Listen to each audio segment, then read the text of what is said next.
Welcome back to the Collective Shift channel. Today, we'll be discussing a recent post by our senior research analyst, Nick, on Ethereum withdrawals, a major upgrade coming up for what is the largest smart contract blockchain in the world. This post was published for Collective Shift members recently and is an example of the type of content we produce for our valued members to help them save time and make informed decisions. Nick, I'll hand it over for you to take it away. Cheers, Matt. Yeah, keen to get into this one because Ethereum withdrawals are sort of the talk of the town at the moment. They've been coming for a while now, and we are finally getting to the stage where we're going to have withdrawals on Ethereum. So this basically just means that people who staked their ETH to what was called the old beacon chain are now finally able to withdraw their stake. It's been since December 2020 since these people were actually able to get back their ETH from the staking.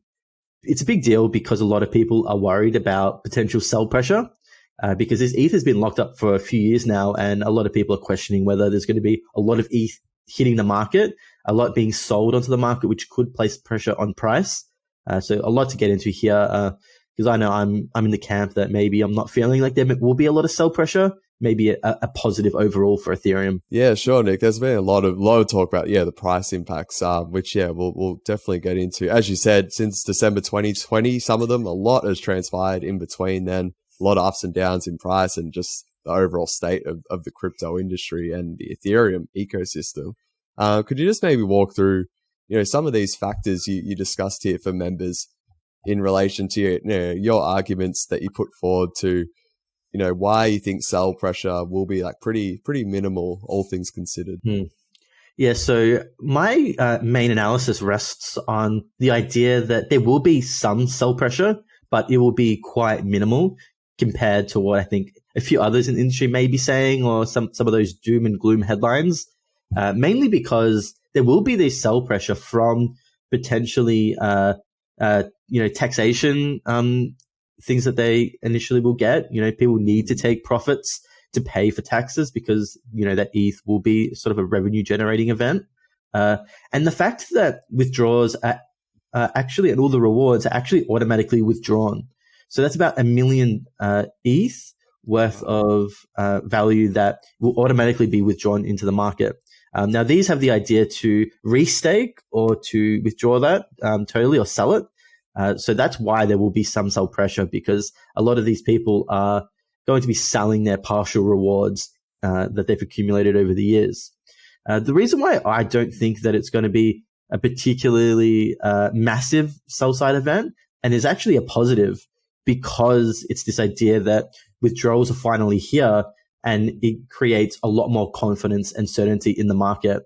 In my mind, this sort of really de-risks ETH, because if you're a big institution and wanting to get involved in the staking game, the inability to withdraw your stake is a significant risk for you as a business and as a person. So Ethereum and crypto is already risky enough, let alone, you're trying to tell your boss or something that, hey, I'm going to do staking, but you can actually get your ETH out, and we're not sure if the staking contract actually works. There could be a major catastrophe that could happen where there's a bug in the smart contract, and that's the really doom situation for Ethereum. But most likely, from all the testnets that have happened so far, it's all went ahead pretty smooth.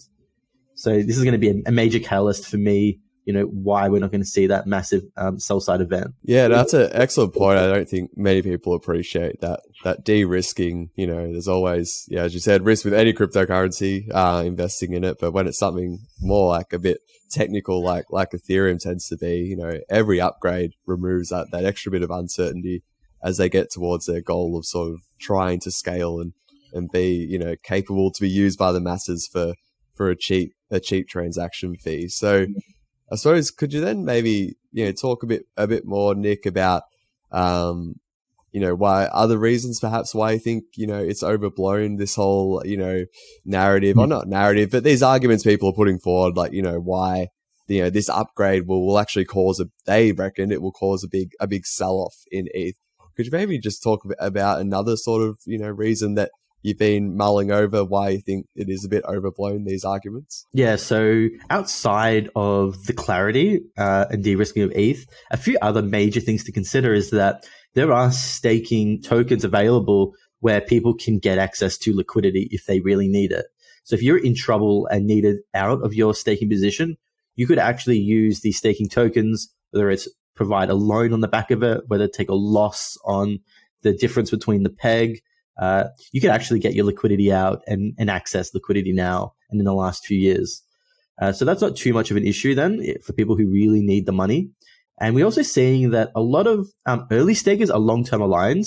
I think with Ethereum, especially those who staked early on, the sort of people that will continue supporting the network rather than taking out their ETH at really low prices at the moment in the middle of a bear market. These are the people that will keep it staked for long term. And we're also seeing, according to the data, that only 16% of Ethereum stakers are in profit. So if you're there's not these massive profits to be had and to be withdrawn, from these stakers. Maybe if the price was different, we're at all-time highs, we may see these Ethereum stakers start to withdraw a lot and putting a lot of sell pressure. But considering the market that we're in at the moment, and a lot of Ethereum stakers are underwater, actually, this sort of presents the case to me that we're not going to see a lot of people withdrawing, to make profit or anything like that. Yeah, that was a really eye-opening chart that you posted there from a creator, someone who put this together over on Dune. Very good analytics site that we recommend checking out at Collective Shift. Really clear explanation. For those watching on the screen here, it's got three categories. The stakers who when they put in their ETH and they staked it to the beacon chain, what was the price of ETH at the time they did that? And then, it's able then to just determine, whether they are that staked ETH is sort of sitting in profit at the moment, or whether it's mostly the same price, or whether they're at a loss. And yeah, as Nick included in his post here, so what I think a lot of people don't remember when they're talking about this topic is that a lot of stakers are sitting on some heavy losses. So as you said, Nick, probably a different conversation, I reckon, if ETH was more towards all-time highs. Yeah, and another factor to consider is that these people may be withdrawing their stake, but it's not saying that they're going to be selling their stake. So we could see a lot of people withdraw because they want to change who they're staking with.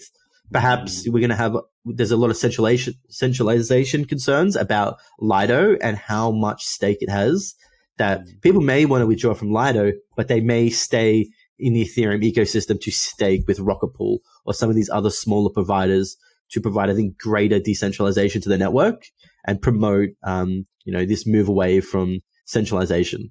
So a lot of factors to consider. And we have to remember that only 14 to 15% of the Ethereum supply is staked, which is far below the industry standard, which is in 40 to 50%, and much higher than your leading proof of stake networks such as Polkadot, Solana, Cardano, and a lot of these other proof of stake blockchains. Definitely a lot of room to grow. I think that is another sort of surprising figure when you don't compare Ethereum to its rivals and the percentage of staked ETH. It's like, I feel like we're still in the very early stages. So another great sort of reason there, Nick.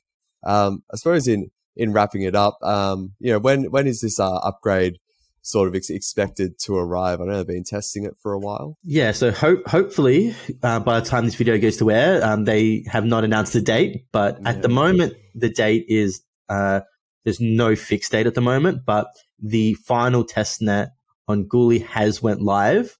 It has had one or two issues, which was just to do about lack of participation and these validators nodes upgrading a lot of the infrastructure. Okay. But the withdrawals itself has went smoothly.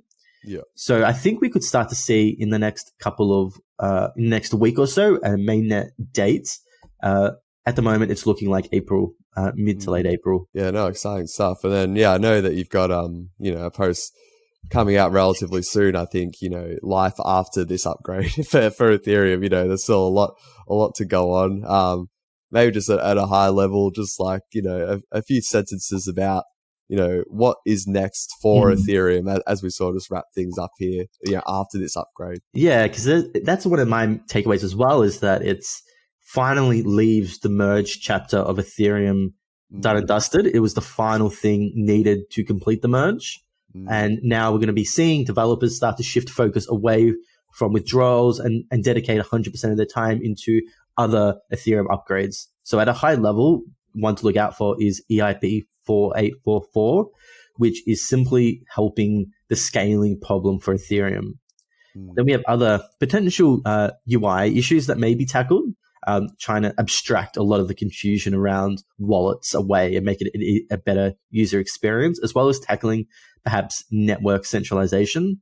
So a lot out there. We'll cover that in next post, and I'm keen to get into that one because a lot to come for Ethereum at the end of this final merge chapter. Yeah, it'd be nice to have those developer resources or more of them. I know there's teams that work on these other areas you'll talk about, all these for all last year, but the rest of them that are still working on this upgrade that we've been talking about, it'll be nice to get them onto some more bigger challenges. I think people would argue to help Ethereum scale. So yeah, exciting stuff. Thank you for breaking it down, Nick. As we do sort of close up here, is another reminder that this is, as I said, an example of a post that we publish for members at Collective Shift. There's about 5 to 7 posts per week up on the platform. This was an example of one of them. To read the full article, we will link to it below. And for checking out anything more we do at Collective Shift, you do want to head over to our website at collectiveshift.io.